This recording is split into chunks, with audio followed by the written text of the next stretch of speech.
그러면 이제 앞으로 그러면 유대 세력이나 그 메인 주류, 월스트리트 주류들도 이런 비트코인이나 암호화폐를 받아들이고 편입해서 이제 같이 가는 건가요? 우선 지금은 네.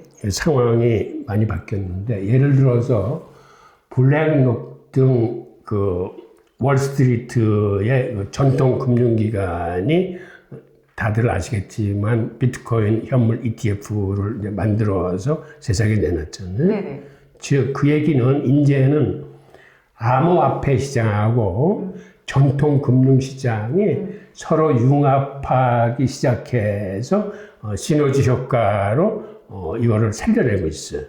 그리고 그들이 이렇게 하는 큰 이유 중에 하나는 앞으로는 토큰 증권이나 RWA라고 리어 월드 어셋이라고 자산의 토큰화 사업이라는 게 있는데 이 사업이 앞으로 엄청나게 커질 겁니다. 그 보스턴 컨설팅 그룹은 2030년이 되면 자산 토큰화 사업의 규모가 16조 달러로 커질 거라고 그래요.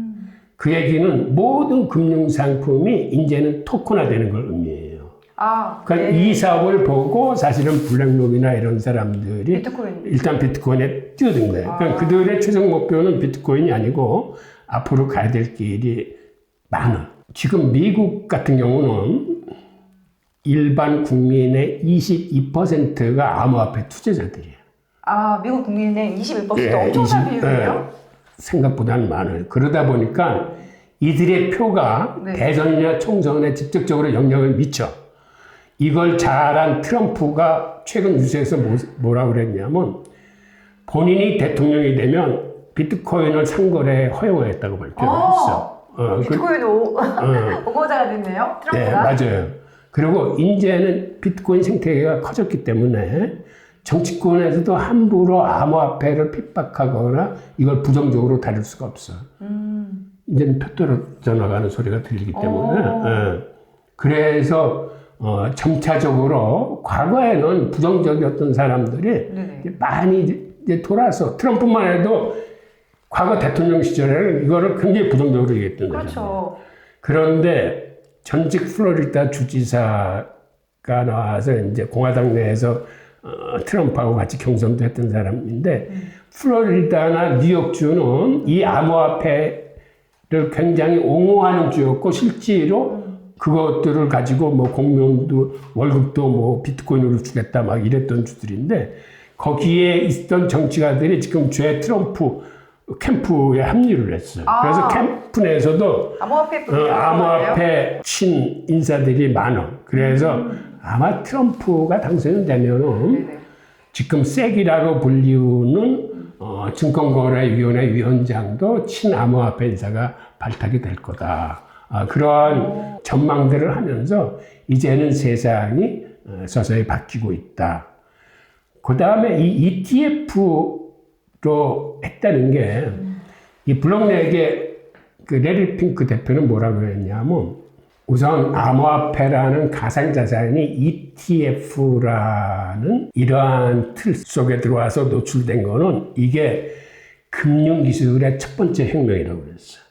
그 다음에 모든 자산이 토큰화되는 게 바로 금융의 두 번째 혁명이 될 거다라고 언급을 하면서 자기들은 이런 자산 토큰화 사업을 위해서 블록체인 기술을 집중적으로 연구하고 있다고 그랬는데 최근 얼마 전에 이미 비들이라는 펀드를 자산 토큰화 사업을 출시를 했어요. 블랙록에서. 그만큼 이게 시장을 빨리 움직이는데 블랙록이 움직인다는 게 왜 대단하냐면 블랙록의 운용 자산이 지금 10조 달러예요. 근데 10조 달러가 얼마나 큰 돈인지 감이 안 오는데 연준의 자산이 8조 달러가 안 돼.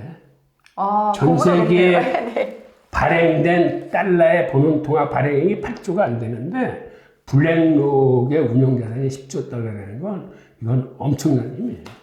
이렇게 블랙록 등 거대 금융기관들이 밀어주고 있기 때문에 이 비트코인 ETF가 성장세가 빠를 뿐만 아니라 ETF 자체가 굉장히 성장세가 빠른 이 종목군이야.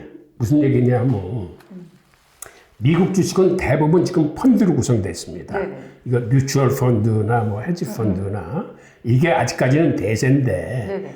이게 연평균 한 7% 정도의 성장세로 계속 커져가는데 ETF는 이거는 주식처럼 누구나 쉽게 사고 팔 수 있게 만든 인덱스 펀드야. 그쵸. 그러니까 펀드의 한 종류지만은 이거는 기존의 뮤추얼 펀드보다 훨씬 강점을 갖고 있어. 우선 수수료나 세금 면에서 훨씬 쌀 뿐만 아니라 주식처럼 쉽게 사고 팔 수 있어. 펀드는 가입하고 탈퇴하는 절차를 걸리기 때문에 이 탈퇴하는데 한 2, 3일 걸려. 그러니까요. 근데 ETF는 즉석에서 주식처럼 사고 팔기 때문에 ETF의 성장률은 무서울 정도로 빨라요. 지금 연평균 성장률이 20%가 넘어. 특히 최근에 와서는 네네. 지난해 성장률이 한 25% 정도 됐고 올해도 한 25% 성장할 거예요.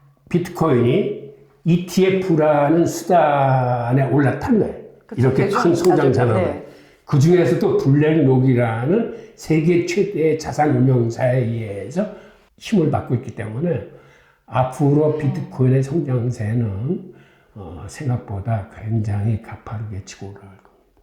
근데 이제 너무 가파르게 막 올라가니까 따라가기가 약간 너무 급등하니까 그래도 지금은 네. 많이 견제를 받는 편인데 지금은 어떤 의미에서 견제를 받냐면 사실은 그레이스케일이라고 네네. ETF 나오기 전에 비트코인 펀드를 만들어서 거의 한 290억 달러의 비트코인 펀드를 운영하고 있는 주체가 있었어요. 이 주체가 사실은 이 펀드를 ETF로 바꿔달라고 신청을 한 거예요. 네.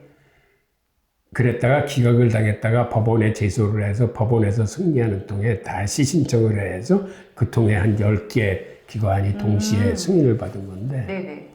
그렇다 보니까 이런 걸 신탁이라고 그러는데 비트코인 신탁에 한 번 들어가면 의무적으로 6개월 이상은 이걸 다시 뺄 수가 없어. 아, 이렇게 보유하고 있어야 되나요? 네.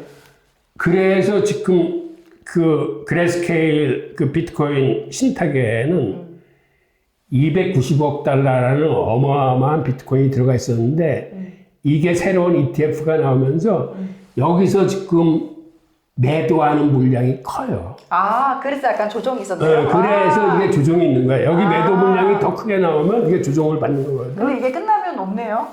그렇죠. 근데 290억 달러 중에서 지금 40% 정도를 매도를 했는데도 비트코인 가격이 하도 올라서 이게 다시 290억 달러가 됐어요. 그래도 앞으로 이것들은 한정되어 있는 물량이야. 지금 쏟아져 나오긴 나오지만 네네네.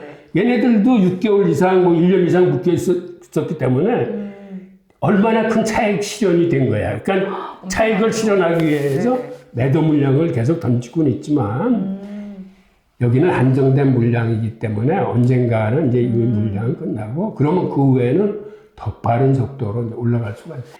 지금 시중에는 비트코인의 재고가 계속 줄어들고 있어요. 거래소에서 지금 비트코인의 재고가 6년 동안 계속 감소해왔고 이거는 앞으로도 계속될 거예요. 거래소가 감소한다는 거는 개인이 갖고 있는 개인 지갑으로요? 거래소에 계속 있는 거 아닌가? 맞아요. 개인 지갑으로 들어간다는 의미예요. 그러니까 지갑을 거래소로 옮기지 않고 네. 거래소에 있던 물량을 개인 지갑으로 다 뽑아가기 때문에 네. 지금 재고량이 이제 감소를 하는 건데 네. 그래서 어떤 인플루언서는 이런 얘기를 했어. 지금과 같은 추세로 비트코인 ETF 자산운용사에서 사들이기 시작하면 앞으로 600일 이내에 거래소의 비트코인은 고갈된다는 얘기를 했어. ETF에서 새롭게 사들이고 있다는 건 주식하던 사람들이 새롭게 비트코인 ETF를 담기 시작하니까 그쪽으로 들어오는 유입자금만큼 그 자산운용사들은 비트코인을 사들여야 되는데 사들이는 물량이 지금 굉장히 많아. 예를 들어서 사들이는 물량. 채굴하는 거는 하루에 900분이 채굴이 안 되고 이게 4월달 반감기에 맞으면 그나마 이게 또 반으로 줄어들어. 그런데 사들이는 거는 지금 채굴하는 물량보다 최소 6배 이상 더 많이 사들여. 그 회사들이. 그러니까 모자라. 공급되는 것보다 수요가 더 많기 때문에 네. 빠른 속도로 재고가 소진돼요. 그렇군요. 엄청난 거네요.